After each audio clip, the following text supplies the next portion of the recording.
How's everybody today? Great, okay. Well, I certainly want to thank Dr. Ryan for a good friend of mine, Jerry, for inviting me to be speak with you today at this symposium for the kickoff to the Nonprofit Institute for Philanthropy and Leadership. In your packets, as Jerry indicated, you will see a fall seminar series on philanthropy and leadership that will be starting in this college this October and November, and today is a great day to begin to take a look at that and either sign up and also talk to your colleagues and friends about it.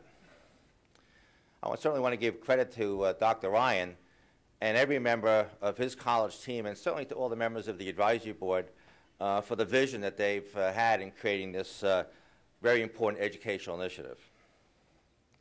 I've had the very unique experience of wearing many different hats. It's maybe how I got bald.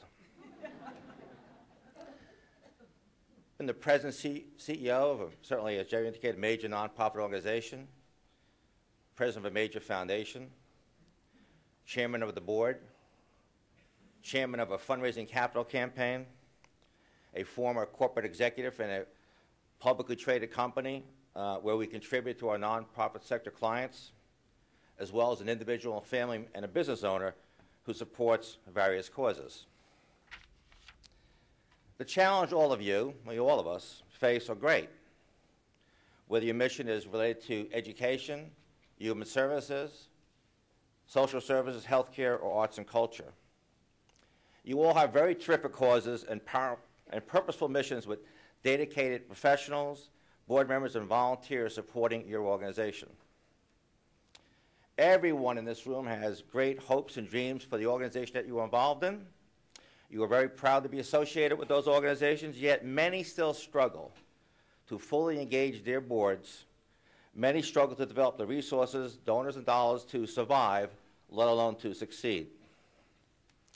In New Jersey, there are 35,000 nonprofit organizations, 8,000 in Bergen-Passaic County alone.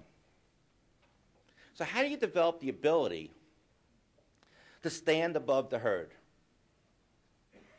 How do you compete in this environment where the competition for the donor dollars is fierce? I don't know what your mailbox is like, but every day my mailbox is from someone asking me for my money, and my kids and my wife took it a long time ago. That's just a joke.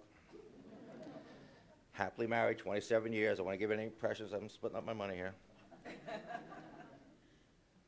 How do you demonstrate as an organization?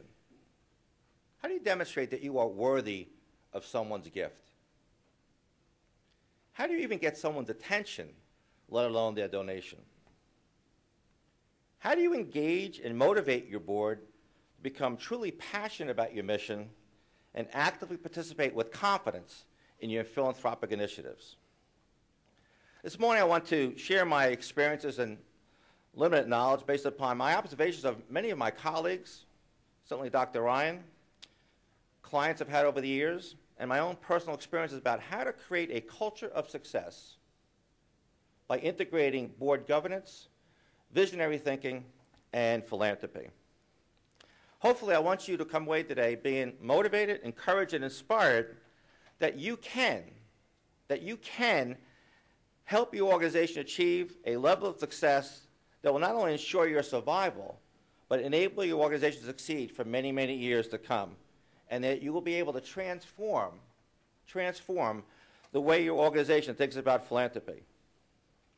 I want you to realize that there is a roadmap to success and for engaging your members. This morning, I hopefully will discuss with you the path and this roadmap. First, I guess we just decide what we mean by a culture of success. So let me define it from my terms and see if this fits with your own terms. What are the characteristics of an organization that would have this culture of success? How about, one, a positive image amongst its constituents? Make sense? Okay. How about a greater demand for its services? How about having more people wanting to be employees, board members, and volunteers? Would that be a characteristic of a culture of success? Okay. Possibly receiving some recognition in its field for excellence? Certainly a culture of success is someone who's more effective in fundraising is perceived as a winner, as the place to be. The question is, why are some organizations successful and others not? Why do some become good organizations while others become great?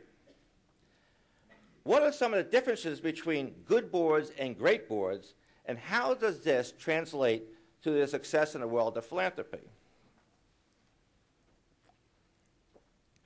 Good leaders build and develop strong interpersonal relationships, right? Establish trust, respect, and credibility with all of their stakeholders.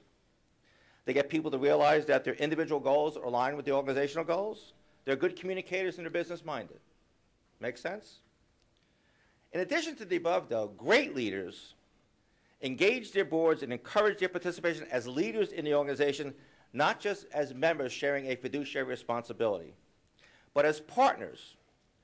They encourage their board members to ask questions, to bring new ideas to the table, to ask the question, sometimes why. Great leaders create a meaningful and fulfilling experience for their board members. What they do is they tap into each unique person's experience and knowledge so they don't leave their personal experiences and common sense at the door, which happens to so many very talented people when they join a board. Good boards have integrity. Act as ambassadors in the community, make a gift, help and cultivate solicitation and prospects, and form good stewardship. Great boards do that and something else. Great boards continuously examine the reason that they exist. They periodically will reevaluate themselves. And when one truly, truly understands why they exist, they develop a great passion for their existence. Now, let me ask you this question. I'd like you to close your eyes for a second. Really, close your eyes. All right, Jerry, go get the pocketbooks one at a time. It's worked for a while. We raised $45 last week. It didn't work. Seriously, I want you to close your eyes for a second and think of tomorrow's Bergen record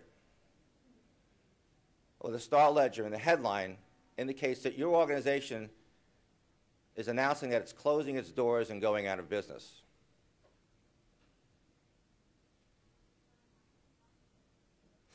What would the impact be on the community? How would this impact your stakeholders? What would happen to all the people that you serve? Who would take up your cause? Anyone? No one? What would this mean for you? Certainly a loss of a job. How many have seen the movie It's a Wonderful Life? Everybody know the movie, right? Christmas time, Channel 4, once a year. Donna Reed, Jimmy Stewart, right? Very disgruntled.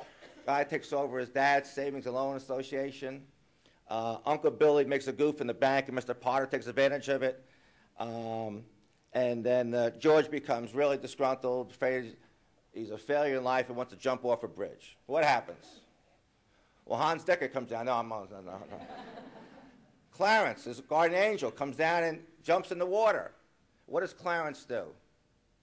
Clarence helps George see his life through the eyes if he never existed. Remember, he sees that he didn't save his brother, who became a Medal of Honor winner. He didn't save the kid who was going to get the wrong medication in the pharmacy. And then George realized he really, really had a wonderful life. Well, the same really holds true, has meaning for your own organization. I often ask organizations to tell me why they exist. And they rattle off word for word sometimes right out of the brochure. I say, nah, speak from your heart. Tell me why you exist. And then what do you do about it? The reason that your organization exists is because of all the great work you do. And all the work you've done and the differences you make in the lives of others. Similar to George Bailey. Hopefully you know these wonderful things. Think about what those wonderful things are and celebrate them and be proud of them every day. If you don't tote your own horn, who else is going to tote it for you? Besides examining their boards, though, great boards understand the results of their programs and services, not just the activities. Many boards are familiar with the activities of programs, but few could tell me, or you, the actual results of the outcomes of those programs.